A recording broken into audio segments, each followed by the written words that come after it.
नीतीश को फिर मिलेगा मौका या तेजस्वी पर बिहार को भरोसा? पीके का अभियान किसको नुकसान? चुनाव ऐलान के बाद नतीजे बताने वाला सर्वे, बिहार का पहला ओपिनियन पोल। बिहार विधानसभा चुनाव के लिए मैट्रिस आईएनएस ने ओपिनियन पोल किया है। ये ओपिनियन पोल बिहार के लोगों से बातचीत के आधार पर तैयार किया गया है। इसके लिए बिहार की सभी 243 सीटों पर 46,862 लोगों से बात की गई। ये सर्वे 18 सितंबर से 5 अक्टूबर के बीच किया गया। ओपिनियन पोल के नतीजों में मार्जिन ऑफ एरर ±3% है। ये ओपिनियन पोल एबीपी न्यूज ने नहीं किया है। तो जो ओपिनियन पोल हम देश के सामने रखने जा रहे हैं उसके जरिए आपको समझ में आ गया होगा कि कब से कब तक ये ओपिनियन पोल किया गया है और कितना ज्यादा महत्वपूर्ण, क्योंकि सभी की निगाहें इस बात पर टिकी हुई हैं अब की बार कौन बनेगा मुख्यमंत्री बिहार का। बिहार विधानसभा चुनाव तारीखों का ऐलान हो गया है। बिहार में इस बार 2 चरण में चुनाव होंगे। पहले फेज के लिए 6 नवंबर को, दूसरे फेज के लिए 11 नवंबर को होगा मतदान। 11 नवंबर को दूसरे चरण की वोटिंग संपन्न होने के बाद 14 नवंबर को आ जाएंगे चुनावी नतीजे। पहले चरण का नामांकन 17 अक्टूबर तक होगा। पहले चरण में बिहार में 121 सीटों पर वोटिंग होगी। दूसरे चरण का नामांकन 20 अक्टूबर तक होगा। दूसरे चरण में बिहार में 122 सीटों पर वोट डाले जाएंगे।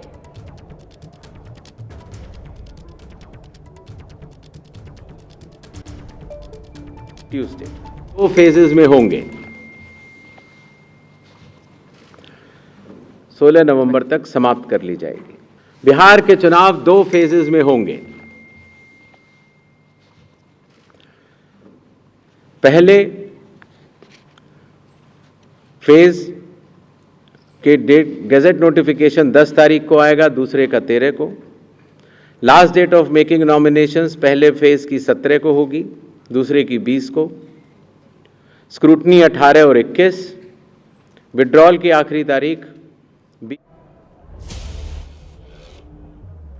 तो चुनाव आयोग की ओर से विस्तार से जानकारी दी गई जो लगातार हमने आपको एबीपी न्यूज पर दिखाई। बिहार विधानसभा चुनाव के लिए अब मैट्राइज आईएनएस ने ओपिनियन पोल किया है, जिस पर महादंगल में बड़ी चर्चा हम करने जा रहे हैं। आपको यह बताते चले, बिहार का यह पहला ओपिनियन पोल है। 243 सीटों पर किसे कितनी सीटें मिलेंगी, सबसे पहले वो बड़ा आंकड़ा आपके सामने रखते हैं और जल्दी से वो आंकड़ा आपके सामने रखेंगे जिसके जरिए आपको पता चल जाएगा कि अब की बार कौन बनने जा रहा है। और यहां पर कमाल का प्रदर्शन करती हुई पार्टियां नजर आ रही हैं। एनडीए आप देखिए छप्पर फाड़कर 150 से 160 सीटें एनडीए को, यानी कि यहां पर जो चुनावी गठजोड़ एनडीए की ओर से किया गया है, चाहे बीजेपी हो, जेडीयू हो, उसमें चिराग पासवान की पार्टी हो, उपेंद्र कुशवाहा की पार्टी हो, इन तमाम पार्टियों ने एक साथ मिलकर, जीतन राम मांझी की पार्टी की भी महत्वपूर्ण भूमिका है दलित वोटरों को रिझाने में। एनडीए 150 से 160 सीटें हासिल करता हुआ नजर आ रहा है, यानी कि छप्पर फाड़कर एक बार फिर से बिहार में एनडीए की सरकार बनती हुई नजर आ रही है। महागठबंधन 70 से 85 सीटें, अदर के खाते में 9 से 12 सीटें जाती हुई नजर आ रही हैं। और अब इसको अगर 2020 के मुकाबले तुलना करें, प्लस माइनस किसको कितना हो रहा है, तो फिर वो आंकड़ा आपके सामने रखेंगे। जल्दी से वो आंकड़ा जिसके जरिए आपको समझ में आ जाएगा। एनडीए 150 से 160 और चुनावी नतीजे 2020 के थे 125 सीटें उसे हासिल हुई थी, यानी कि 125 के मुकाबले इस बार अगर आप देखेंगे तो एनडीए को छप्पर फाड़कर बहुमत मिलता हुआ दिखाई दे रहा है। यानी कि एनडीए में इस बार ये मानिए कि ये जो आंकड़े आपके सामने है, जेडीयू जो पिछली बार 43 सीटों पर सिमट गई थी, क्या वो कमाल का प्रदर्शन कर रही है, अच्छा परफॉर्मेंस कर रही है, वो पूरे आंकड़े रखने वाले हैं आपके सामने। लेकिन 150 से 160 यानी कि 2020 के मुकाबले शानदार जानदार परफॉर्मेंस यहां पर एनडीए। दूसरी तरफ हमने महागठबंधन वोट प्रतिशत आपको दिखा देते हैं। वोट प्रतिशत एनडीए का है 49%, महागठबंधन का 36%, अन्य का 15% है। ये आपको वोट प्रतिशत हम दिखा रहे हैं, यानी कि महागठबंधन से एनडीए बहुत ज्यादा आगे यहां पर खड़ा होता हुआ नजर आ रहा है। जैसा कि मैंने आपको जानकारी दी, एनडीए कमाल का प्रदर्शन करते हुए, और अब आपको तुलना अगर करें 2020 से 2025 के इस ओपिनियन पोल की, तो इसके जरिए आपको समझ में आएगा। देखिए 2025 में 49% वोट शेयर मिल रहा है, 2020 में 37.26% वोट थे। महागठबंधन को 36%, 2020 के मुकाबले उसको यहां पर नुकसान हो रहा है। 2020 में 37.23% थे, इस बार 36%, अदर 15% वोट शेयर पाता हुआ, जबकि 2020 में अन्य के खाते में काफी ज्यादा आप चिराग पासवान को यहां पर ले सकते हैं, जिनकी पार्टी को तकरीबन 6% से ज्यादा वोट शेयर मिला था। लेकिन वो अब एनडीए में शिफ्ट होता हुआ और यहां पर छप्पर फाड़ कर न सिर्फ सीटें मिलती हुई नजर आ रही हैं, बल्कि कमाल का प्रदर्शन करता हुआ एनडीए यहां पर दिखाई दे रहा है इस ओपिनियन पोल के जरिए। और अब अगर सीटों में हम कन्वर्ट करें, आपको बताते चले बीजेपी के खाते में कितनी, जेडीयू के खाते में कितनी, उपेंद्र कुशवाहा, चिराग पासवान, इनके खाते में कितनी जाएंगी, वो सीटें आपके सामने रखेंगे। लेकिन उसके पहले सवाल रख देते हैं। इस ओपिनियन पोल को जब किया गया तो कुछ सवालों के साथ टीम लोगों के बीच गई और लोगों से जाकर जो पहला सवाल पूछा गया है वो आपके सामने रखते हैं। 243 सीटों पर किया गया ये सर्वे है और सबसे पहला सवाल आपकी टीवी स्क्रीन पर, पहला सवाल यह है, सीएम नीतीश कुमार के कामकाज से कितने आप संतुष्ट हैं? 42% जनता बिहार की बहुत ज्यादा संतुष्ट बता रही है, 31% संतुष्ट बता रही है, असंतुष्ट 23%, कह नहीं सकते 4%, यानी कि बहुत संतुष्ट। और संतुष्टों की तादाद अगर आप मिला देंगे तो छप्पर फाड़कर नीतीश कुमार के लिए, वो नीतीश कुमार जिनकी लगातार 2005 से सत्ता है, बीच के अगर कुछ समय वो मुख्यमंत्री जब नहीं थे, जीतन राम मांझी की जगह, उसको हम छोड़ दें, यहां पर नीतीश कुमार के कामकाज से संतुष्ट एक बहुत बड़ी जनता बिहार की नजर आ रही है। 42% तो बहुत ज्यादा ही संतुष्ट हो गई है और संतुष्ट देखिए 31% लोग। अब अगला सवाल आपके सामने रखते हैं, एक एक करके ये तमाम सवाल हैं, सीएम नीतीश कुमार के कामकाज से कितने संतुष्ट हैं आप? तो यहाँ का पहला आंकड़ा आपके सामने रखा, बिहार का सबसे बड़ा चुनावी मुद्दा। ये सवाल सबसे ज्यादा महत्वपूर्ण है कि किस मुद्दे पर इस बार जनता वोट करने जा रही है। बेरोजगारी 24% लोगों ने माना, भ्रष्टाचार 10% लोगों ने माना, पीएम का चेहरा 9% लोगों ने माना, शिक्षा 8% और अन्य मुद्दे 49% हैं। अन्य मुद्दे में बहुत सारे मुद्दे हैं, लेकिन बेरोजगारी एक बहुत बड़ा मुद्दा है। विपक्षी दल जिसको बहुत उठा रहे हैं, लेकिन उसके बावजूद जब आंकड़ों को अगर हम देखेंगे तो बेरोजगारी के मामले में भी आप एनडीए को कहीं ज्यादा बेहतर पाएंगे। यानी कि बेरोजगारी मुद्दा तो है, लोग ये मान रहे हैं, भ्रष्टाचार भी मुद्दा है, लोग ये मान रहे हैं, लेकिन उसके बावजूद वो एनडीए पर भरोसा जताते हुए दिखाई दे रहे हैं। अब जल्दी से रखते हैं अगला सवाल, मुख्यमंत्री पद के लिए आपकी पहली पसंद कौन है? यहां पर देखिए नीतीश कुमार 42% लोगों के साथ नीतीश कुमार नंबर 1 है, तेजस्वी यादव 15% के साथ बहुत ज्यादा पीछे दिखाई दे रहे हैं। तीसरे नंबर पर प्रशांत किशोर 9% के साथ, चिराग पासवान 8% के साथ, पीके के भी पीछे हैं, सम्राट चौधरी सिर्फ 3% के साथ, अन्य 23%। लेकिन यहां पर नीतीश कुमार और तेजस्वी यादव जिनके बीच मेन फाइट चल रही है, नीतीश कुमार को 42% लोग अपनी पहली पसंद मानते हैं।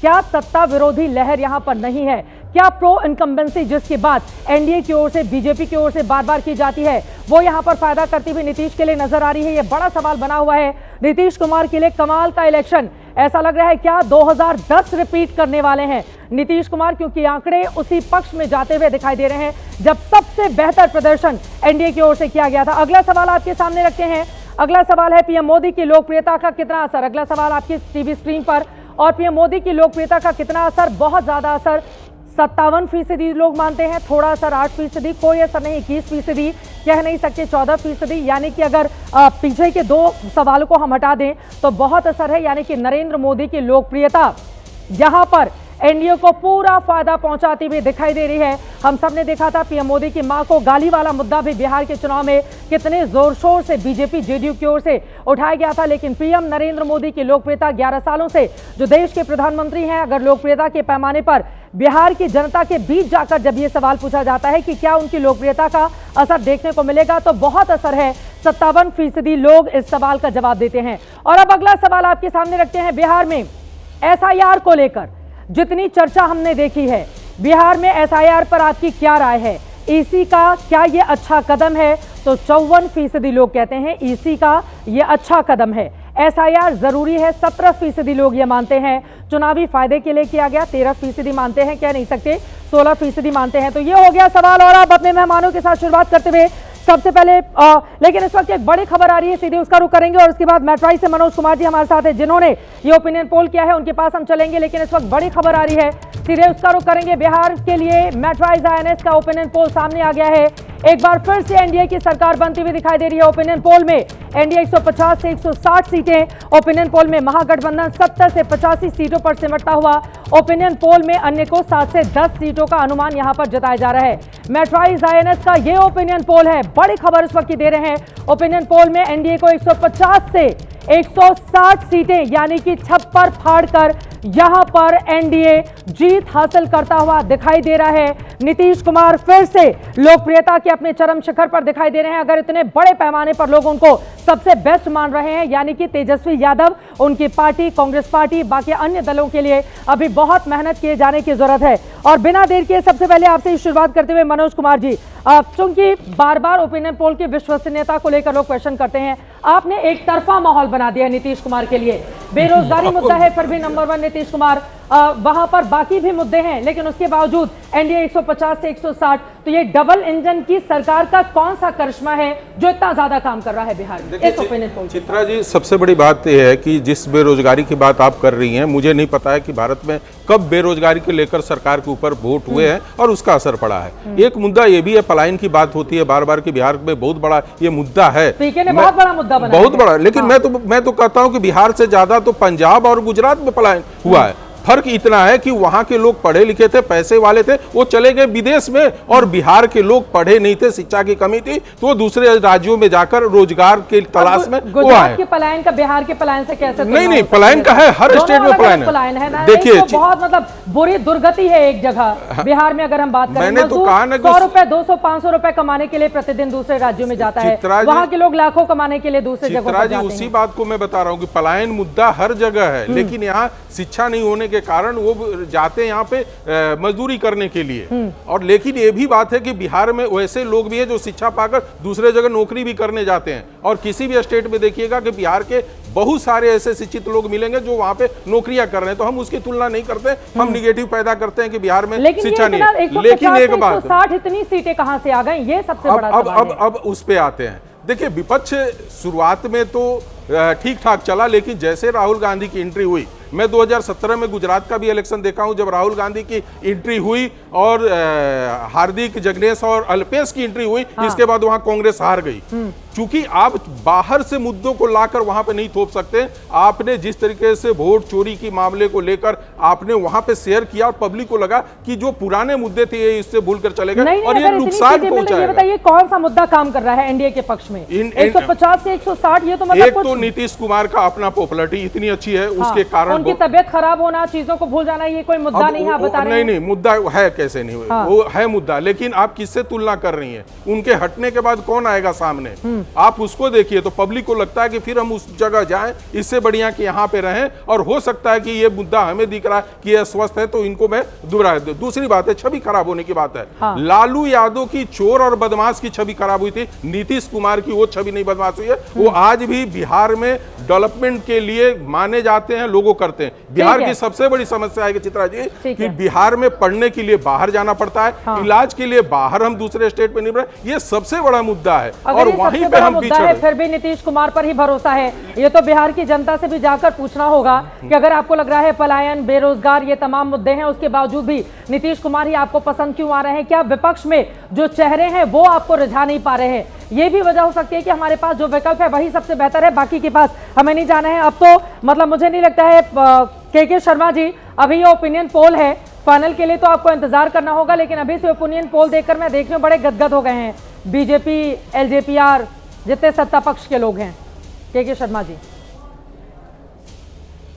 देखिए चित्रा जी, हम इस बात से प्रसन्नता है हमें कि आज बिहार में लोकतंत्र के महापर्व की घोषणा, और हम इसका स्वागत करते हैं। और विशेष रूप से मोदी जी के नेतृत्व में चल रही जो एनडीए है पूरे देश के अंतर्गत, हम वहाँ बिहार में अपने डेवलपमेंट के काम को लेकर जनता के बीच जाएंगे। और लगातार 20 साल से हम जो शासन कर रहे हैं वो अगले 5 साल और जनता हमें आशीर्वाद भी देगी और फिर से उनकी सेवा का हमें अवसर देगी।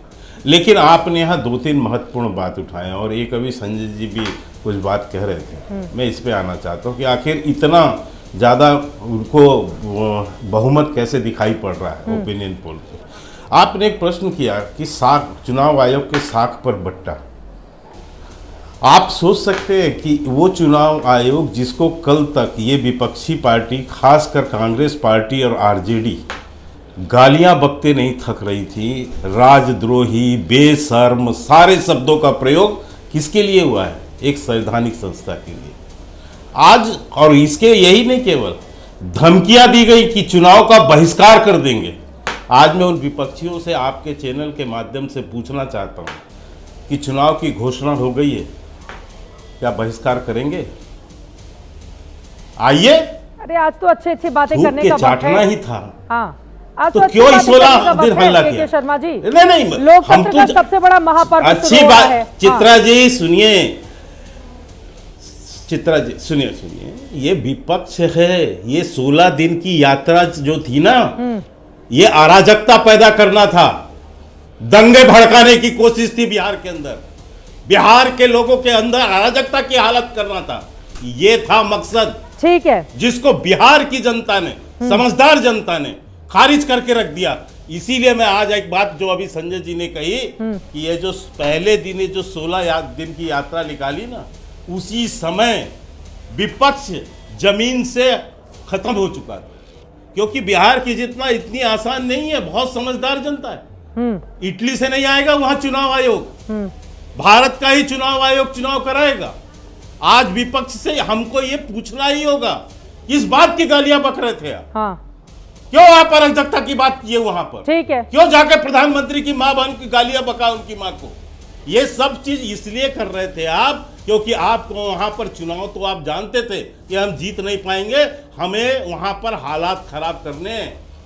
और इसकी जिस तरह से जवाब दिया है बिहार की जनता ने, एक भी आंदोलन, अभी ओपिनियन पोल है, एक भी कहीं पर धरना महाराज, चुनाव आयोग के विरुद्ध क्या मैं ओपिनियन हाँ। पोल, आप चित्रा जी ओपिनियन पोल से हमें कोई वो नहीं है। हाँ। आप दिखा रही हैं, अच्छी बात है, ये दिशा दिखाती है, मैं इससे कोई बहुत ज्यादा होता नहीं हूँ। ठीक है, कई चुनाव मैंने कराए हैं, देखे हैं। हाँ।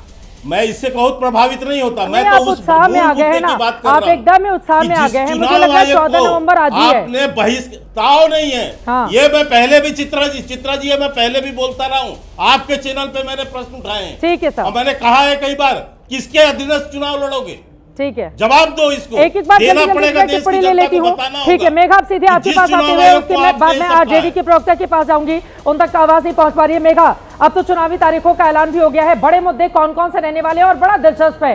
देखिए, एसआईआर को लेकर विपक्षी दलों ने, राहुल गांधी ने, तेजस्वी यादव ने कितना बड़ा कैंपेन किया, और जब बिहार के लोगों से इस ओपिनियन पोल में बात की गई कि एसआईआर का मुद्दा क्या है, तो चुनाव आयोग ने सबसे अच्छा काम किया है, लोग ये जवाब देते हैं। चित्रा, इनफैक्ट जब राहुल गांधी अपनी यात्रा निकाल रहे थे बिहार में, तभी ये बात समझ में आ रही थी, जो हमारे रिपोर्टर्स अभी भी ग्राउंड पर काम कर रहे हैं और हम लोग जिनसे बात कर रहे हैं, एक बात उस वक्त ही साफ हो गई थी कि वहां के लोग, बिहार के लोग, ये वोट चोरी, एसआईआर के मुद्दे पर राहुल गांधी के साथ खड़े नहीं हैं, कनेक्ट नहीं कर पा रहे हैं इन मुद्दों से। ये मुद्दे उनके लिए काम नहीं कर रहे हैं। इसलिए तेजस्वी को अलग से फिर से यात्रा करनी पड़ी, वहां पर वापस करनी पड़ी यात्रा। लेकिन ये जो एसआईआर और वोट चोरी की जो बात ये कर रहे हैं ना, ये बात चल नहीं रही है बिहार में, एटलीस्ट अभी तक तो नहीं पकड़ी है तूल। मैं इस बात से, मैं जो नंबर्स आप दिखा रहे हैं अभी ओपिनियन पोल्स की, मैं उस नंबर से अचंभित नहीं हूं चित्रा, क्योंकि बीजेपी वोट जीतने की मशीन, इलेक्शन जीतने की मशीन है। उन्होंने कई जगह हम लोगों को दिखाया है, हरियाणा में दिखाया है पूरा माहौल पलटते हुए, महाराष्ट्र में दिखाया है कि कैसे वो बदल सकते हैं माहौल बना देती है। उत्तर भारत का एकमात्र राज्य है बिहार, जहां पर अपना मुख्यमंत्री तो बना नहीं पाती है बीजेपी, लेकिन वोट बनाने वाली मशीन जो है बीजेपी, बिहार को लेकर आप जरा सोचिए उसका क्या हाल है। सबसे बड़ी पार्टी है एनडीए की, लेकिन मुख्यमंत्री उसको बनाना पड़ता है नीतीश कुमार को। अब छोटी पार्टी के मुख्यमंत्री बना रहे हैं, वो तो कंपल्शन है बीजेपी का। लेकिन चित्रा, में जिस बात से अचंभित हूं वो ये है कि प्रशांत किशोर का फैक्टर काम करता हुआ नजर नहीं आ रहा। अगर नंबर ये है, अगर नंबर 150 है बीजेपी एनडीए अलायंस के लिए, तो प्रशांत किशोर कहां है?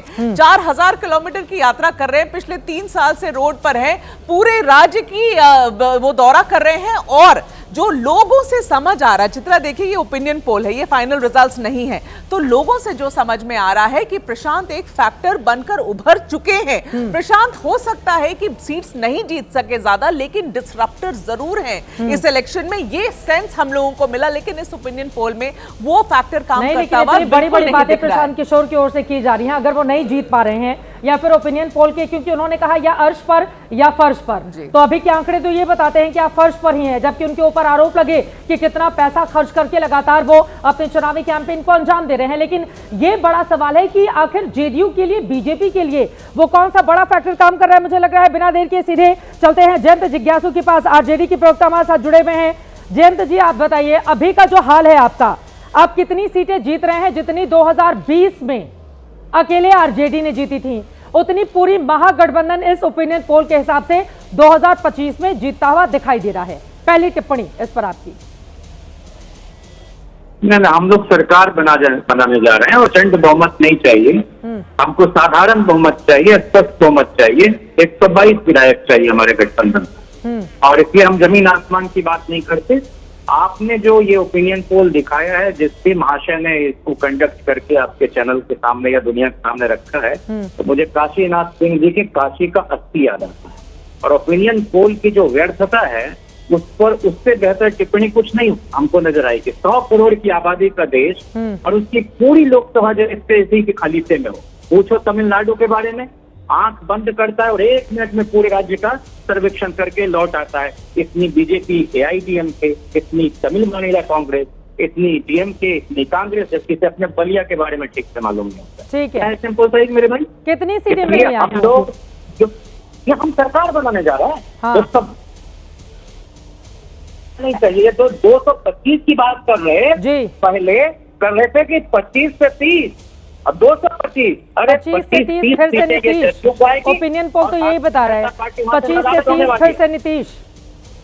ये इनका चुनावी नारा भी है। सीट आएगा, पिछली बार 43-44 सीट आई थी। हाँ, इसलिए बेईमानों को बिहार की जनता खदेड़ेगी और तेजस्वी यादव जी बिहार के अगले मुख्यमंत्री होने जा रहे हैं, बिहार का नवनिर्माण करने जा रहे हैं। वहां पर बेरोजगारी की समस्या को हम पूरी तरह से खत्म करेंगे।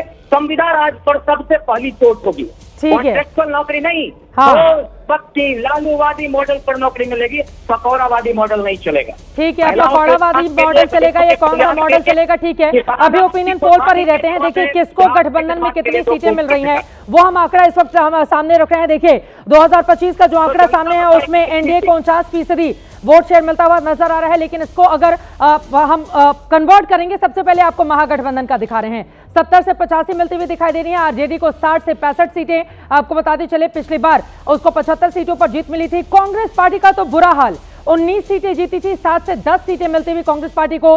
सीपीआईएमएल भी 6 से 9 सीटें, यानी कि सभी का ग्राफ यहां पर गिर रहा है। वीआईपी एनडीए के साथ मिलकर जिसने पिछली बार शानदार परफॉर्मेंस किया था, महागठबंधन में 2 से 4 सीटें जीता हुआ दिखाई दे रहा है। सीपीआईएम 1 सीटें और सीपीआई भी 1 सीटें, 0-1 के बीच में, यानी कि खाता भी खुल सकता है, नहीं भी खुल सकता है। यह है इसकी स्थिति। 70 से 85 के बीच में महागठबंधन का यह आंकड़ा, जिसमें आरजेडी 60 से 65 और कांग्रेस पार्टी बहुत बुरा हाल, यानी कि वो अपने डबल डिजिट के लिए भी संघर्ष करती हुई इस ओपिनियन पोल में दिखाई दे रही है। अब लेकर आते हैं आपको एनडीए के खाते में किसको कितनी सीटें मिल रही हैं। तो एनडीए का आंकड़ा आपके सामने रखते हैं, 243 में से एनडीए को 150 से 160 का आंकड़ा पहुंचता हुआ दिखाई दे रहा है। बीजेपी 80 से 85 सीटें, यानी कि पिछली बार भारतीय जनता पार्टी ने जो 74 सीटें जीती थी, उससे ज्यादा सीटें इस बार जीतती हुई दिखाई दे रही है, 80 से 85 सीटें। जेडीयू के लिए यह चुनाव सबसे ज्यादा अहम रहने जा रहा है और जेडीयू कमाल का प्रदर्शन करते हुए दिखाई दे रही है। पिछले बार 43 सीटें जीतने वाली जेडीयू इस बार 60 से 65 सीटें हासिल करती हुई दिखाई दे रही है, यानी कि जेडीयू जिसने बार बार आरोप लगाया चिराग पासवान की वजह से हमें सीटें कम मिली, चिराग ने चुन चुनकर उन जगहों पर उम्मीदवार उतारे थे जहां पर जेडीयू के उम्मीदवार थे, उन्होंने जेडीयू को हराने का काम किया। चिराग का यहां पर शिफ्ट हो जाना जेडीयू को सबसे ज्यादा फायदा पहुंचाता हुआ दिखाई दे रहा है।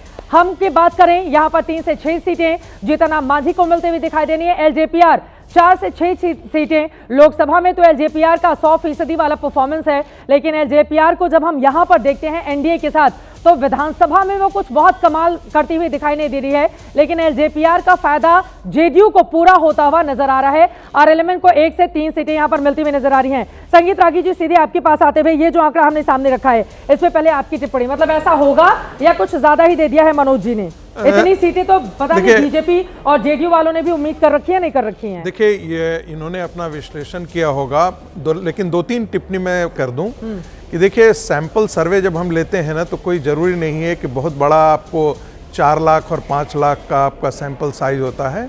उसका एक अपना एक साइंटिफिक ऑब्जेक्टिव, उसका परसेंटेज होता है। मुझे लगता है उसका इन्होंने पालन किया होगा। उसके बाद उन्होंने एरर मार्जिन भी दिखाया है, 3 से 5% जो है वो एरर मार्जिन होता है, वो सारे सैंपल सर्वे के अंदर हमको देखने को मिलता है। 2 चीज़ें बहुत महत्वपूर्ण है। मुझे लगता है कि पिछली बार जो आरजेडी गठबंधन था, वो अपने ऑप्टिमम लेवल पर था। 37.23% के आसपास उसका वोट परसेंटेज था और भारतीय जनता पार्टी का गठबंधन महज 12,000 वोटों से जीता था। लगभग 37.33% के आसपास जो है वो भारतीय जनता गठबंधन को था। अब आप इसमें जरा आप जो नया social coalition Bharatiya Janata party ने जोड़ा है, चिराग पासवान की पार्टी उस समय 5.4% के आसपास वोट उनका था और बाकी छोटी छोटी कुशवाहा वगैरह की पार्टी आप ले दें तो 6-7% है। यदि इसको भी जोड़ दें, हालांकि अर्थमेटिक नहीं होता है, मैं फिर कह रहा हूं कि अर्थमेटिक हमेशा नहीं होता है चुनाव के अंतर्गत, फिर भी यदि ये करते हैं तो यदि 44% के आसपास वोट मिलता है तब भी ये मार्जिन जो है, तब भी ये वोटिंग परसेंटेज जो है वो भारतीय जनता पार्टी के गठबंधन को लाने के लिए पूरा 22 सीटों का प्रदर्शन किया था। बीजेपी और जेडीयू मिलकर हालांकि वो 2010 वाली परफॉर्मेंस 2025 में नहीं दोहरा पा रही है, वो भी तब जब तमाम छोटी छोटी पार्टियों को इन्होंने साध कर रखा हुआ है। बिल्कुल, लेकिन फिर भी सरकार बना रही है ओपिनियन पोल में। बिल्कुल। दूसरी बात महत्वपूर्ण है, ये बात सही है कि शुरुआत में जो है जो एक प्रकार का लगा था कि भारतीय जनता पार्टी जो है वो जितने लोगों से आप पूछिए दिल्ली के लोगों से तो वो बार बार कहेंगे कि बहुत कंटेस्ट जो है वो नेक टू नेक चल रहा है।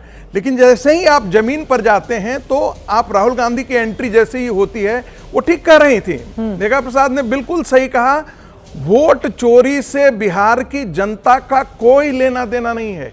ये आरोपित मुद्दा था। यदि आप जमीन पर जाकर के बात करें तो उनको लगता था कि नहीं है। अरे उनको तीसरी बात वोट न कट जाए, ये लोग बीजेपी जेडीयू को जिताना दे, आपके मुद्दा कोई नहीं बनाइए। तीसरी बात प्रशांत किशोर फैक्टर। शुरू में ऐसा था कि 6% से 8% के आसपास वोट जो है वो प्रशांत किशोर को ऐसा लगता था कि इतना वोट आ रहा है। यदि आप प्रशांत किशोर का यदि आप देखें कि कहां ज्यादा घूमा है तो उत्तरी बिहार में उन्होंने ज्यादा घूमा। इसकी संभावना क्या थी कि वो भारतीय जनता पार्टी जहां वो गढ़ है उत्तरी बिहार, वहां पर वो भारतीय जनता पार्टी को डैमेज करेंगे। ठीक है। और दक्षिणी बिहार में वो उतना डैमेज नहीं करेंगे। जातियों का वोट मिलेगा। एक लाइन सिर्फ एक जोड़ दे रहा हूं, और 2001 के पंचायत चुनाव के बाद वो ट्रेंड हमेशा आपको देखने को मिलता है।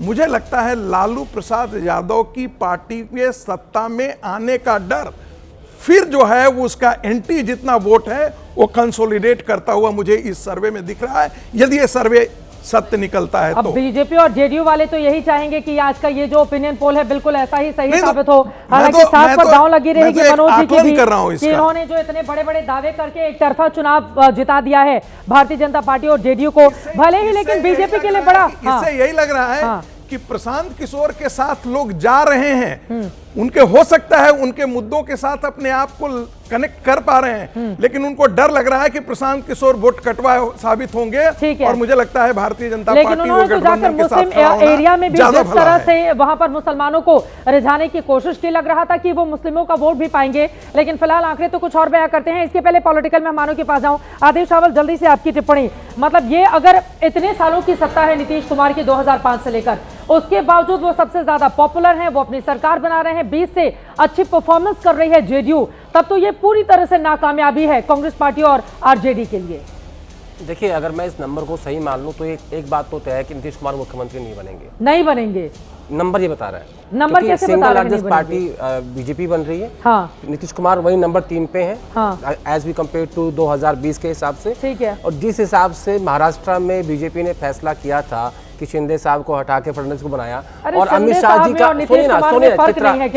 नीतीश कुमार बहुत अमित शाह जी का वो इंटरव्यू याद कीजिए जिसमें उन्होंने ये कहा था कि हम मुख्यमंत्री का फैसला बाद में करेंगे। हाँ। अब आप कहेंगे कि नहीं, नीतीश कुमार के ऊपर ये सरकार है, नीतीश कुमार सही, उनकी पार्टी भी अलग हो जाएगी तो क्या कर लेगी बीजेपी 80 से 85? मेरी बात तो पूरी कर लूं। हाँ, बोलिए। मैं ये कह रहा हूँ कि नीतीश कुमार के पहियों पे सरकार टिकी हुई है, दिल्ली की सरकार। बिल्कुल, ये बात आपकी बिल्कुल सही है, लेकिन उसके बावजूद भी अमित शाह जी ये कह देते हैं कि नहीं, हम इसका फैसला जो है वो चुनाव नतीजों के आने के बाद करेंगे। अगर मैं इस ओपिनियन पोल को सही मान लूं तो नंबर तो ये कहता है कि नीतीश कुमार मुख्यमंत्री नहीं बन पाएंगे। एक तो इसे ही समझ में आता है। दूसरी बात, आपने कहा कि SIR और वोट चोरी का मुद्दा, ये दोनों अलग मुद्दे थे। SIR का मुद्दा जब उठा उसके बाद वो सुप्रीम कोर्ट गया, सुप्रीम कोर्ट ने इंटरवीन करके कहा कि नहीं, आप आधार को भी मानिए, जो आप दस्तावेज मांग रहे हैं वो एक अलग इशू है। सुप्रीम कोर्ट के इंटरवेंशन के बाद चुनाव आयोग ने वो बात मानी और फाइनली आधार को आपका पहचान पत्र माना गया, उसमें एनरोल किया गया। दूसरी बात आपने कहा कि वोट चोरी का मुद्दा तेजस्वी यादव, राहुल गांधी और इंडिया अलायंस के बाकी नेता सब उस यात्रा में शामिल होने गए और उन्होंने कहा कि नहीं, हमें ये मुद्दा लगता है, जिसकी पहली प्रेस कॉन्फ्रेंस दिल्ली में मेरे हिसाब से 7 अगस्त को हुई थी, जिसमें बताया गया था कि कैसे कैसे वोट चोरी हो रही है। आपने देखा, एक चीज़ आपने नोट नहीं की कि आज चुनाव आयोग ने यह कहा कि हम 1200 के लगभग ही वोटर को अलाउ करेंगे ताकि 5 बजे के बाद भीड़ ना बढ़े। ये आरोप किसका था? ये आरोप था महाराष्ट्र के विधानसभा चुनाव में कांग्रेस का और उनके सहयोगी दलों का। उन्होंने कहा था कि 5 बजे के बाद संख्या इतनी ज्यादा बढ़ गई कि 40 लाख 45 लाख जो वोट ज्यादा पड़ गए, तो चुनाव आयोग को उसके ऊपर स्पष्टीकरण देना पड़ा, उसका अरेंजमेंट किया। तो उन्होंने कहा कि कलर्ड फोटो लगेंगी, ठीक है। तो ये सारे वो इश्यूज हैं जो एसआईआर और वोट चोरी के मुद्दे में विपक्षी पार्टियों ने उठाए हैं। अभिषेक झा का फ्रेम आप जल्दी से ठीक कीजिए, मैं उनके पास जाऊंगी आदेश। लेकिन बिहार में एसआईआर पर राय इसी का अच्छा कदम है, 54% लोग मानते हैं, और चुनावी फायदे के लिए हो रहा है केवल 13% लोग मानते हैं। दोनों में आप बहुत बड़ा गैप भी तो है। मतलब जिस इसी को आपने कटघरे में खड़ा किया, उस इसी की लोग तारीफ करते हुए नजर आ रहे हैं। बिहार में अगर आधी आबादी, जितने भी ओपिनियन पोल के आंकड़े हैं, अगर वो उनके पक्ष में खड़ी हुई दिखाई दे रही है, तो इसी की कामयाबी हो गई ना फिर तो। चित्रा, ओपिनियन पोल का हाँ जी मनु जी, ठीक है। हाँ, आपका नाम कटा हुआ है। काटा गया, कटना भी चाहिए था। जो मैं 2 बार से अपील कर रखे हुए आप। हाँ, मैं 2 बार से अपील कर चुका हूँ, वो वोट कटा। ऐसे तो लोग हैं। 2 वोटर आईडी कार्ड हैं। नहीं, अब नहीं है, अब तो हटा है, अब तो हट गया ना। अब गाजियाबाद में ले लिया मैंने, तो वहां से नाम हटा, तो मेरे क्यों दुख होगा। इसी तरीके से बिहार में मेरे घर से 12 लोग बाहर काम करने गए, 12 लोगों का नाम कटा है। ये कहना कि नहीं हम आरजेडी के वोटर या कांग्रेस के वोटर या इनके वोटर को चिन्हित करके कर रहे हैं, या सारे लोगों की कट रही है। मतलब आप ये बता रहे हैं कि 2 आपके पास वोटर आईडी कार्ड थे, एक गाजियाबाद का, नहीं थे, एक बिहार का। एक बिहार का था। मैं जब गाजियाबाद में आया तो वहां मेरा नाम कटा, मुझे किसी प्रकार का ऑब्जेक्शन नहीं। तो ये अभी कटा है, एसआईआर के बाद कटा है, अभी आपका कट गया है। हाँ, ये तो खुशी की बात होनी चाहिए। आदेश जल्दी से अपनी बात पूरी करें, उसके बाद बाकी मेहमानों को पहचाना है। आपके पास एक आपका दिल्ली में वोट बना, आपका वहां पे कट गया, ठीक है। बिल्कुल, बात तो उनकी हो रही है ना, जिन लोगों के वोट कट रहे हैं, जो कह रहे हैं कि नहीं हम जिंदा हैं, हमें मृत मान लिया गया, सुप्रीम कोर्ट में लोगों को पेश किया गया है ना। तो जो लोग इससे अफेक्टेड है उनकी बात हो रही है ना, आपकी बात तो हो ही नहीं रही, आप उसमें केस स्टडी हो ही नहीं। जो लोग तो समय दिया गया है ना, इलेक्शन कमीशन ने उसके लिए समय अभी भी रखा हुआ है। मैं वही कह रहा हूं कि चुनाव आयोग ने अच्छी पहल की। विपक्ष ने कहा कि देखिए आप इसको दुरुस्त कीजिए, उन्होंने कहा कि हम एसआईआर के जरिए इसको दुरुस्त कर रहे हैं, ठीक है, और उन्होंने किया भी। मैं उसमें उसकी आलोचना नहीं कर रहा हूँ, वो एक अच्छा कदम था। लेकिन जिन लोगों को आपत्ति थी कि हमारे पास दस्तावेज नहीं है, जिन लोगों ये सारी सीक्रेट बातें टीवी पर जाएंगी जो संगीत रागी जी बातें कर रहे हैं। एक बार मैं चली जाती हूँ बाकी मेहमानों के पास, सीधे आपके पास आते हुए अभिषेक झा जी, अब मतलब आप बधाई लेंगे। आदेश रावल तो कह रहे हैं अगर यही आंकड़े आएंगे तो फिर बीजेपी बनाएगी अपना मुख्यमंत्री, लेकिन अभी तो एनडीए की सरकार छप्पर फाड़कर बनती हुई ओपिनियन पोल में दिखाई दे रही है। अभिषेक जी, पहली टिप्पणी इस पर आपकी। सबसे पहले तो हम सब बिहारवासी बहुत खुश हैं चित्रा जी, आज की बिहार में होने वाले विधानसभा चुनाव की तिथि आज घोषित हो गई है। और हम जदयू के कार्यकर्ता हैं, हम मानते हैं कि हम परीक्षा की तैयारी नहीं करते हैं, बल्कि परीक्षा के लिए हमेशा तैयार रहते हैं। हम चुनाव के लिए हमेशा तैयार रहते हैं, चुनावी मोड में रहते हैं, जनता के बीच रहते हैं। आपने आज एक ओपिनियन पोल जारी किया है, पूरे सम्मान के साथ हम कहना चाहते हैं कि आपने अपने ओपिनियन पोल में एनडीए को बढ़त दिखाई है, हमारी सीटें बढ़ती दिखाई हैं, और बाकी जो हमारी विपक्षी पार्टियां उनकी सीटें घटती दिखाई हैं। लेकिन मैं दावे के साथ कह सकता हूं, पूरे सम्मान के साथ कह सकता हूं कि जब एग्जिट पोल आप दिखा रही होंगी तो ये आंकड़े बहुत ऊपर जाएंगे।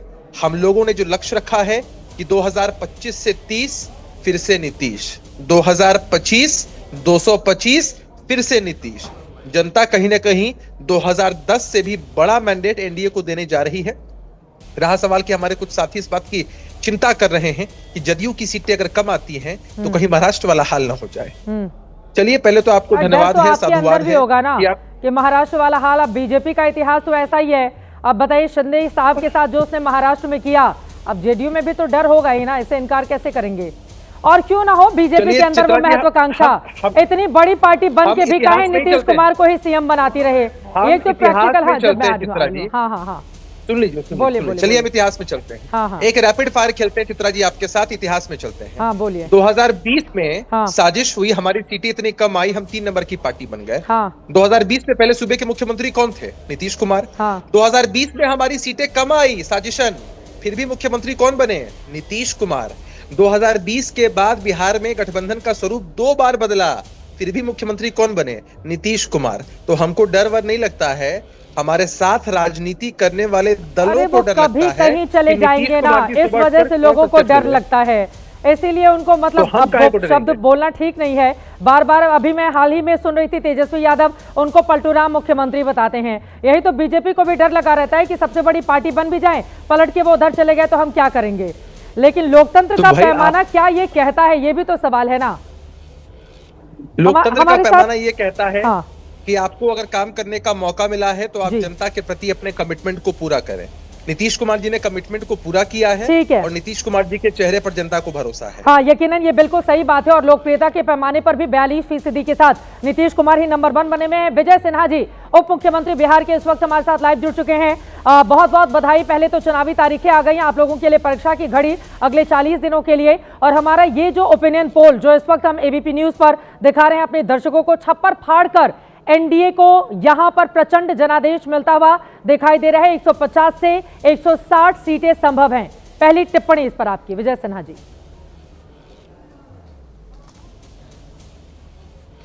देखिए, पहले तो मैं लोक आस्था के महापर्व छठ के बाद लोकतंत्र का महापर्व का शुरुआत होने जा रहा है, और पूरी पवित्रता पारदर्शिता के साथ बिहार की जनता सकारात्मक ऊर्जा के साथ सुशासन और एनडीए को अपना स्नेह आशीर्वाद देगा। 2010 से भी ज्यादा बहुमत से चुनाव जीतेगा। 150 से 160 सीटें एनडीए को हमारे ओपिनियन पोल में मिलती हुई दिखाई दे रही हैं। इस पर टिप्पणी आपकी सिन्हा साहब। हमने बताया कि ये आपका ओपिनियन पोल है, लेकिन अब चुनाव जैसे जैसे नज़दीक आएगा और जनता जो राज्य सरकार केंद्र सरकार की योजनाओं का जनता के हित में काम किया है, प्रधानमंत्री और मुख्यमंत्री के द्वारा पूरी तरह से गरीबों को, मध्यम वर्ग को, आम लोगों के लिए विकास के रफ्तार को बढ़ाया है, उस रफ्तार में आपके ओपिनियन पोल भी बदलेगा। अब मेरा अगला सवाल है विजय सिन्हा जी, हम दिखा रहे हैं एनडीए को 150 से 160, जिसमें बीजेपी को 80 से 85 और जेडीयू को 60 से 65। ये तय माना जा रहा है अभी तक जो हमारे बीजेपी जेडीयू के सोर्सेज हैं कि भारतीय जनता पार्टी 1 सीट या 2 सीट कम लड़ेगी जेडीयू के मुकाबले, लेकिन ओपिनियन पोल बता रहा है कि आप 20 सीटें ज्यादा उससे हासिल करते हुए दिखाई दे रहे हैं। तो अब की बात तो आप लोगों के पास शानदार मौका है, महाराष्ट्र की तरह। बिहार में आज तक कभी आपका मुख्यमंत्री बना नहीं, अब कब तक डिप्टी सीएम बन के रहेंगे विजय सिन्हा जी? आपको मुख्यमंत्री बनने का मौका क्या दे रही है बिहार की जनता? मैं आपको बता दूं कि भारतीय जनता पार्टी का एक एक कार्यकर्ता अपने सक्षम और अनुभवी नेतृत्व के सामूहिक निर्णय का स्वीकार नहीं करता है, स्वागत करता है, और मेरा नेतृत्व ने जो निर्णय लिया है सारी पार्टी उनके साथ खड़ा है। क्या निर्णय लिया है? मैं आपसे कह रही हूं कि 20 सीटें ज्यादा आप हासिल करेंगे जेडीयू से। विजय सिन्हा कब तक डिप्टी सीएम बन के खुश रहेंगे? आपके पास तो मौका है ना मुख्यमंत्री बनने का वहां पर। तो अब तो कहिए नीतीश जी को कि हो गया आपका 20 साल। तो बता अब तो ये जो बड़ा भाई है सीटों में, ओपिनियन पोल में भी, 2020 के आंकड़ों में भी, तो इस बार तो बड़े भाई को जिम्मेदारी मिलनी चाहिए ना, कुछ तो परिवर्तन हो बिहार में। विजय सिन्हा साहब जी, मुझे सत्ता से ज्यादा सुशासन के लिए हम लोग समर्पित हैं। बिहार में अराजकता से मुक्ति के लिए और बिहार की जनता और बिहारी के सम्मान की लड़ाई के लिए हम लोग समर्पित हैं। इसलिए पद से ज्यादा महत्ता हमारे बिहार के सम्मान का है, और हमारा नेतृत्व इसको ज्यादा महत्व दे रहा है। मन में लड्डू तो आपके भी फूट रहा होगा, लेकिन आपकी अब मजबूरी हो गई है कि आप क्या कहें। अब यहाँ पे संगीत रागी जी कह रहे हैं कि आप माचिस लेके बैठे हुए हैं दोनों गठबंधन में आग लगाने के लिए। मैं तो ये कह रही हूँ कि जो सबसे बड़ी पार्टी है उसके लिए ये अब की बार शानदार मौका है, और बिहार के लिए बीजेपी की ही दिक्कत है कि वो ज्यादा सीटें पाकर भी पीछे ही रह जाती है। अब बीजेपी के कार्यकर्ता क्या चाह रहे हैं कि इस बार बीजेपी का मुख्यमंत्री बने, या नीतीश कुमार के नेतृत्व में बीजेपी भी संतुष्ट है कि कहीं इधर उधर चले गए तो क्या होगा हमारा?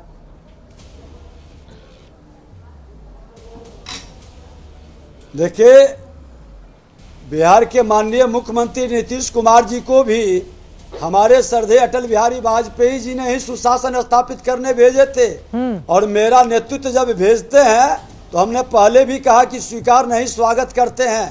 बिहार को जंगल राज से बचाना है, अराजकता से बचाना है, गुंडा राज बनाने वाले से मुक्ति दिलाना है, ये संकल्प को साकार करना है। ठीक है, अब ये जो आपका संकल्प से सिद्धि वाला मंत्र है कि हर राज्य में बीजेपी अपना भी चेहरा देखे, उसमें आप लोग अभी भी बिहार में पीछे ही दिखाई दे रहे हैं। फिलहाल के लिए बहुत धन्यवाद विजय सिन्हा जी, एबीपी न्यूज से जुड़ने के लिए, आज के इस महत्वपूर्ण अवसर पर बातचीत करने के लिए। अब की बार एनडीए की सरकार फिर से ओपिनियन पोल में बनती हुई दिखाई दे रही है। धीरेन्द्र कुमार मुन्ना जी, मैं आपके पास आऊंगी, लेकिन पवन वर्मा जी पहले आपका रुख करते हुए, ये जन सुराज तो यहाँ पर खाता भी नहीं खोल पा रही है, जो स्थिति दिखाई दे रही है। आप लोगों की ओर से कहा गया या अर्श पर या फर्श पर, तो पहला चुनाव तो ओपिनियन पोल में आपको फर्श पर ही दिखा रहा है। नहीं चित्रा जी, मैं आपके चैनल, आपका और आपके ये पोल का बहुत सम्मान करता हूं, पर इतना तो हक मुझे दीजिए कि कभी कभी पोल्स, और आपने पहले भी देखा होगा, सच्चाई से इतने दूर होते हैं कि बाद में अचरज होता है कि ये पोल्स हुए कैसे। असलियत मैं बता दूं आपको बिहार की, चाहे लोग माने चाहे ना माने, आप देखेंगे दूध का दूध पानी हो जाएगा कुछ दिन में। बिहार में मूड बदल गया है। युवाओं से हर जाति, हर समुदाय, हर कौम में एक ही गूंज है, जय बिहार, जय जय बिहार, अब की बदलाव। और आप देखेंगी कि इसका रिजल्ट पर आप सीधा देखेंगी, जो मैं कह रहा हूं उस पर आपको प्रमाण मिलेगा। आप एक चीज मुझे बताइए, अगर एनडीए इस समय, जेडीयू और बीजेपी इतने आश्वस्त होते कि उनको 150-160 सीट आ रही है एज पर योर पोल जी, तो मॉडल कोड ऑफ कंडक्ट और चुनाव तिथियों के एक घंटे पहले 2100 करोड़ की रेवड़ी बांटना क्या किसी आश्वस्त पार्टी की निशानी है? तेजस्वी यादव की आरजेडी सिमट रही है, वैसे भी जंगल राज से जुड़ी हुई है। एनडीए में, जेडीयू में नीतीश जी सक्षम थे, अब नहीं है, जेडीयू लुप्त हो रही है। बीजेपी में चेहरा है सम्राट चौधरी का, जो 10वीं पास भी नहीं है।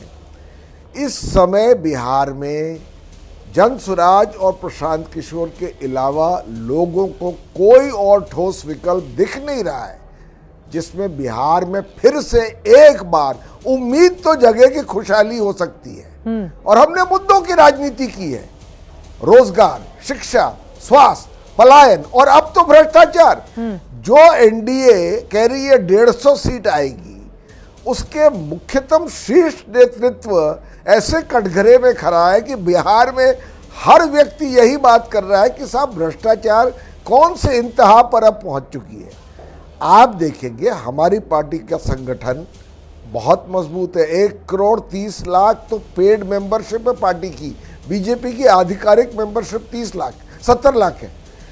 हमारी पार्टी में एक नैरेटिव है, हमारी पार्टी में एक युवा लीडर है, हमारी पार्टी में एक संदेश है, और हमारी पार्टी में एक ठोस विकल्प की उम्मीद है। बिहार अब की जनसुराज को चुनेगा।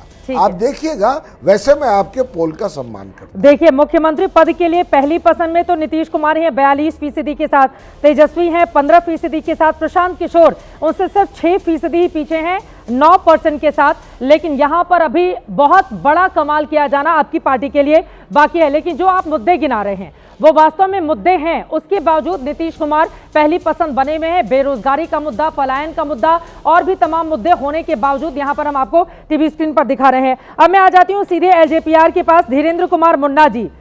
अब आप आगे साथ में 1 और 1 11 जब बनते हैं तो फिर वो नीतीश कुमार को फायदा पहुंचाता हुआ दिखाई दे रहा है इस ओपिनियन पोल में। लेकिन वही 1 और 1 मिलकर सिर्फ 2 का फायदा दे रहे हैं आपके लिए, यानी कि कुछ बहुत ज्यादा कमाल एलजेपीआर करती हुई नजर नहीं आ रही है।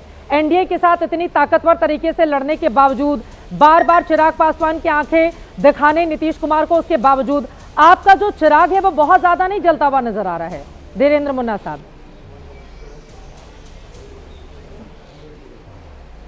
सबसे पहले चित्रा जी, मैं चुनाव आयोग को इस महापर्व का तिथि रखने के लिए अपनी पार्टी लोक जनशक्ति पार्टी रामविलास के तरफ से स्वागत करता हूं और बिहार के 14 करोड़ मतदाताओं का भी अभिनंदन करता हूं कि इस महापर्व में अब वो तिथि आ गई है कि वो हिस्सा ले सकें। ओपिनियन पोल में आपने जो दिखलाया है, बहुत देर से सब लोगों को मैं सुन रहा था और आपको भी सुन रहा था। जो मेन फैक्टर है आदरणीय चिराग पासवान जी, जहां पे कमी हुई थी पिछले बार सीटों की, वो कमी हमारे पार्टी को अकेले लड़ने के चलते हुई। आज वो एनडीए के साथ में है तो वह सीटें उतनी बढ़ती हुई दिखाई दे रही है जेडीयू को। और वो अगर हमारी सीटों को आपने दिखलाया है 4 से 6 एनडीए को मैं बोलूंगा। हाँ। अब चूंकि मैं गठबंधन में सभी साथी हैं, आपने दिया है 4 से 6 सीटें हमारी मुझे। अगर 4 से 6 सीटें मुझे मिलेगी तो एनडीए को 155 कैसे मिलेगा? ये गणित मेरे समझ से परे है, लेकिन वहां पर सैंपल जो करते हैं उनका हाँ। ज्ञान ज़्यादा होगा। इस पर मैं टिप्पणी नहीं कर सकता हूं क्योंकि हर एक के करने के अपने तरीके हैं। अभी तो तक सीटों का बंटवारा नहीं हुआ, अब ये 4 से 6 में पता नहीं आपकी भी बारी आएगी कि नहीं आएगी मुन्ना साहब? नहीं, मैं चित्रा जी मैं यही पूछना चाह रहा हूं कि आखिर 4 से 6 सीटें कितनी सीटों में मैं जीत रहा हूं? अभी तक तो एनडीए के सीट का बंटवारा नहीं हुआ, लेकिन ओपिनियन पोल कैसे आया, किस आधार पर आया, ये मुझे थोड़ा सा समझा दें, क्योंकि मैं उतना समझदार इस विषय का नहीं हूँ। अब इसमें 155 सीटें अगर एनडीए के मिल रही है तो निश्चित तो सबसे फायदे में है नीतीश कुमार, जिसको आप लोगों ने 2020 में सबसे ज्यादा मुश्किलों में डाला था। मैं कह रहा हूं कि जब हम अकेले लड़े थे तो 6% के लगभग में 137 सीटों पर हमने लड़ा था तो मुझे मत प्रतिशत मिला था। अगर मैं फायदा दूंगा तो 243 सीटों पर होगा, जिसका 10% होता है मत लगभग। इसका मतलब कि ये सीटें और बढ़कर चली जाएगी, 190 से 196 सीटों के बीच में होगा। ठीक है, तो कहीं ना कहीं ओपिनियन पोल का सम्मान है। चले ठीक जो है, लोग मेहनत किए उसमें सही है, तो पूरा लेकिन मुझे लगता है लेकिन आप ये कह रहे हैं कि इसमें और प्लस जुड़ता हुआ चला जाएगा और आपकी पार्टी भी अच्छा प्रदर्शन करेगी। कार्यक्रम के आखिरी हिस्से में शादाब चौहान जी से मैं टिप्पणी, मतलब आप 3 में 13 में कहां पर खड़े रहेंगे इस बार? शादाब चौहान जी, एमआईएम का क्या होगा? पिछली बार तो 5 जीत गई थी, इस बार बड़ी मुश्किल दिखाई दे रही है। नहीं चित्रा जी, जो लोकतंत्र का महापर्व है, इस पे मैं बिहार की जनता को शुभकामनाएं देता हूं और मुझे विश्वास है इस बिहार में, खास करके सीमांचल में, ये तो आपने ओपिनियन पोल दिखाया, लेकिन मैं सीमांचल की जनता का पोल बता रहा हूं, जो जनता के मन में है। सीमांचल न्याय यात्रा, मिथ्यांचल न्याय यात्रा के बाद कि हम लोग पहले से ज्यादा सीटें जीतने जा रहे हैं और हम लोग तय करेंगे कि बिहार के अंदर कौन मुख्यमंत्री बनेगा।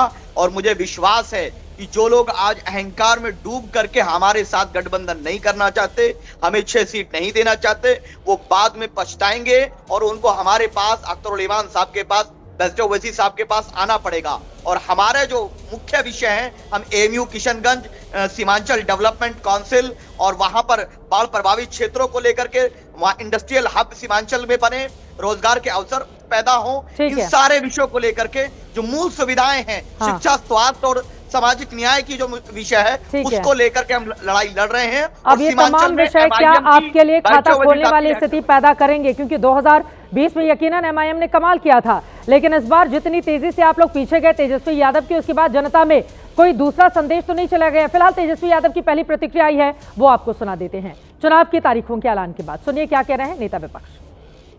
14 नवंबर का जो तारीख होगा, यानी बिहार के लोग बदलाव चाहते हैं। बिहार के लोग जो हैं इस बार महागठबंधन की सरकार चाहते हैं। जो 20 साल से इन लोगों ने अपराध, भ्रष्टाचार, अफसरशाही, तानाशाही, घोटालेबाजी, जिस हिसाब से इन लोगों ने बिहार की सरकार ने जो दिया है, बिहार के लोग जो है त्रस्त हो चुके हैं, परेशान हो चुके हैं और मुख्यमंत्री अचेत अवस्था में। अब बिहार को मुख्यमंत्री गिड़गिड़ाने वाला नहीं चाहिए, जो शेर की तरह दहराए, उस वैसा जो है सीएम जो है बिहार के लोगों को चाहिए, जो बिहार के अधिकार, हक और बिहार के लोगों के साथ इंसाफ कर सके।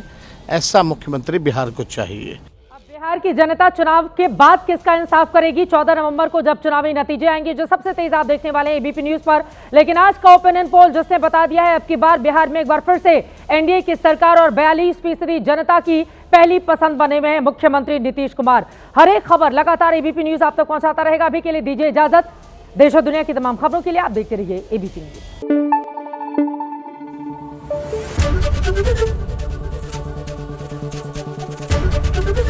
एबीपी न्यूज आपको रखे आगे।